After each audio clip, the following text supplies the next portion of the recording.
ಬಳ್ಳಾರಿಯಲ್ಲಿ ಆದಂತಹ ಗಲಭೆ ಪ್ರಕರಣ. ವಾಲ್ಮೀಕಿ ಬ್ಯಾನರ್ ಅಳವಡಿಕೆಯನ್ನು ತೆರೆದಿದ್ದಕ್ಕಾಗಿ ಒಬ್ಬ ವ್ಯಕ್ತಿಯ ಸಾವಾಗಿದೆ, ಗುಂಡೇಟಾಗಿದೆ.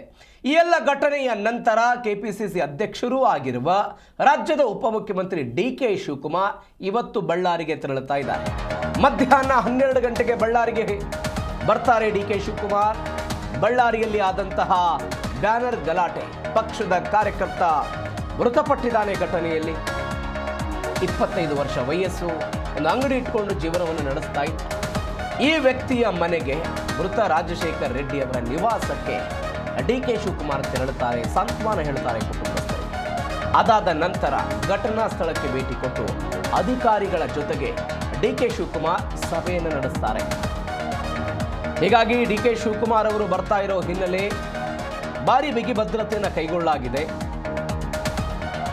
ಕಾಂಗ್ರೆಸ್ನ ಒಂದು ನಿಯೋಗ ಎಚ್.ಎಂ. ರೇವಣ್ಣ ಅವರ ನೇತೃತ್ವದಲ್ಲಿ ಹೋಗಿತ್ತು. ತುಕಾರಾಮ್ ಅವರಿದ್ದರು, ಬೇರೆ ಬೇರೆ ಕಾಂಗ್ರೆಸ್ ನಾಯಕರಿದ್ದರು.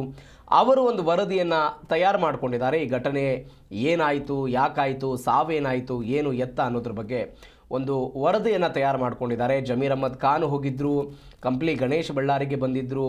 ಅದಾದ ನಂತರ ಮಾಜಿ ಸಚಿವ ನಾಗೇಂದ್ರ ಕೂಡ ಬಳ್ಳಾರಿಗೆ ಬಂದರು. ಕಾರ್ಯಕ್ರಮದ ಮುಂದೂಡಿಕೆ ಬಗ್ಗೆ ಎಲ್ಲವನ್ನ ಚರ್ಚೆ ಮಾಡಿ ನಿರ್ಧಾರ ಮಾಡಿ ಹೋಗಿದ್ದರು. ಅದಾದ ನಂತರ ಇದೀಗ ಡಿ.ಕೆ. ಶಿವಕುಮಾರ್ ಹೋಗ್ತಾ ಇದ್ದಾರೆ. ಇವತ್ತು 12 ಗಂಟೆ 30 ನಿಮಿಷಕ್ಕೆ ರಾಜಶೇಖರ್ ಅವರ ನಿವಾಸಕ್ಕೆ ಡಿ.ಕೆ. ಶಿವಕುಮಾರ್ ಅವರು ಹೋಗ್ತಾರೆ.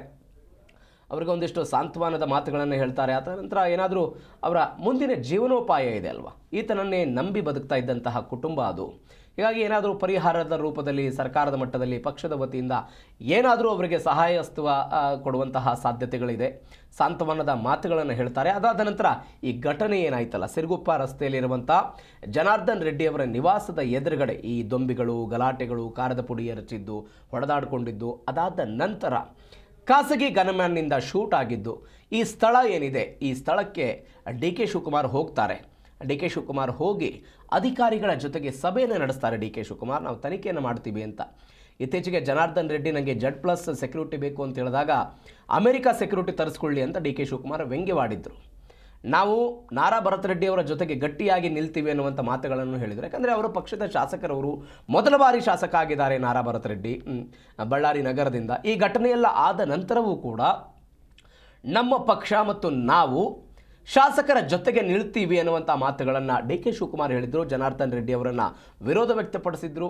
ಯಾಕೆ ಬ್ಯಾನರ್ಗಳನ್ನು ಕೆಳಗೆ ಹಾಕಬೇಕಾಗಿತ್ತು, ತೆರೆಯುವಂಥ ಪ್ರಯತ್ನವನ್ನು ಯಾಕೆ ಮಾಡಬೇಕಾಗಿತ್ತು, ಇವೆಲ್ಲವೂ ಕುಮ್ಮಕ್ಕು ಅವರದ್ದೇ ಎನ್ನುವಂಥ ಮಾತುಗಳನ್ನು ಜನಾರ್ದನ್ ರೆಡ್ಡಿ ಅವರ ವಿರುದ್ಧವಾಗಿ ಡಿ.ಕೆ. ಶಿವಕುಮಾರ್ ಅವರು ಹೇಳಿದರು.